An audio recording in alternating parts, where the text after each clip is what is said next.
Salut à tous et bienvenue pour cette nouvelle vidéo manga sur ma chaîne. Aujourd'hui je vais vous parler d'un manga qui a été lauréat du prix Mangawa 2015. Je vais vous parler de Magdala.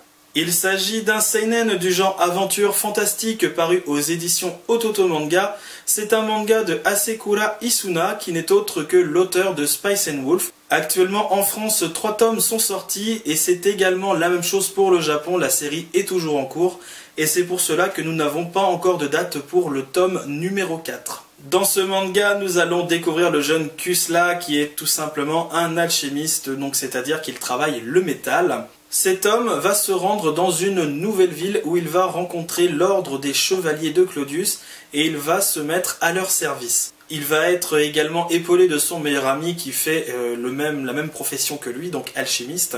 Et ces deux jeunes gens vont tout simplement être affectés dans un atelier qui est un petit peu à l'écart de la ville.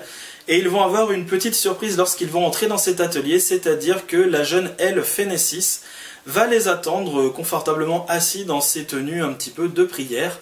Et cette jeune fille, donc, qui est ici même représentée, est tout simplement là pour les surveiller, également sous l'ordre des chevaliers de Claudius. Au début, la rencontre va très mal se passer pour Phénécis qui va être un petit peu agressée par l'ami donc de Kusla. Et évidemment, pour la jeune Phénécis, ça va être un petit peu compliqué, je dirais, de trouver sa place par une personne qui va totalement la rejeter et l'autre qui va, dès le début, je dirais, de l'histoire, faire semblant d'être un petit peu son ami pour la mettre un petit peu en confiance.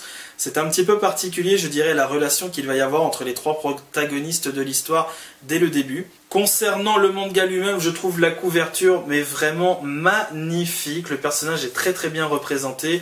La 4e de couverture est comme ceci. Le dos du livre est juste super sympa. À l'intérieur, nous allons découvrir une double page absolument somptueuse en papier glacé. Au niveau du chara-design, le travail de l'auteur, je le considère comme vraiment magnifique. Les traits sont vraiment très bien détaillés. Alors, je vous montre bien entendu une dernière illustration.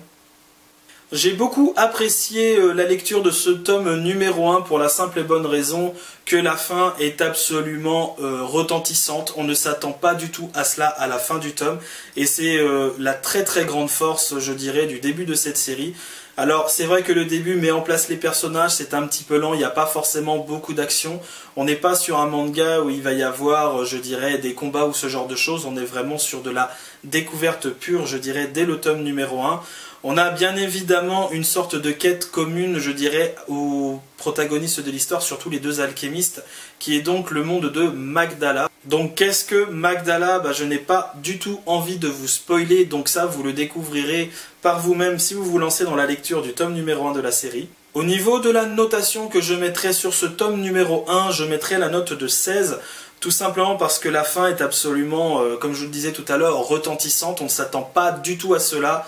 Finalement, on se rend compte que le personnage de Phénécis n'est pas vraiment ce que l'on pensait dès le début. Donc là, je n'en dis pas plus, sinon je vous spoil totalement le début de la série. Au niveau du travail également des éditions Ototo, il n'y a strictement rien à redire, le travail est parfait. On a une double page en papier glacé qui est magnifique, une couverture qui est juste somptueuse. Ce manga reste tout de même assez particulier, ça ne plaira pas forcément au plus grand nombre. Donc certes, c'est un manga qui a été élu, donc qui a eu une récompense au prix Mangawa 2015. Donc c'est tout de même que c'est un manga de qualité. Après, ça ne s'adresse pas forcément à tous les publics, je dirais. Ça reste un manga d'aventure où il y a beaucoup de dialogues, où l'aventure avance petit à petit, les choses se mettent en place, on découvre, je dirais, l'univers assez particulier de Magdala au fur et à mesure des pages. Mais pour ceux qui aiment vraiment le côté un petit peu fantastique, l'aventure qui avance, je dirais, doucement mais sûrement, et surtout quelques rebondissements que l'on n'attend pas du tout, c'est vraiment une lecture que je vous recommande. C'est ainsi que va s'achever ma vidéo concernant Magdala Alchemist Path. J'espère que cette vidéo vous aura plu et j'espère surtout qu'elle vous aura donné envie de découvrir un manga qui est vraiment super intéressant. Et je vous dis à très bientôt pour une prochaine vidéo manga sur ma chaîne. Salut à tous! この番組は講談社バンダイビジュアルとご覧のスポンサーの提供でお送りしました。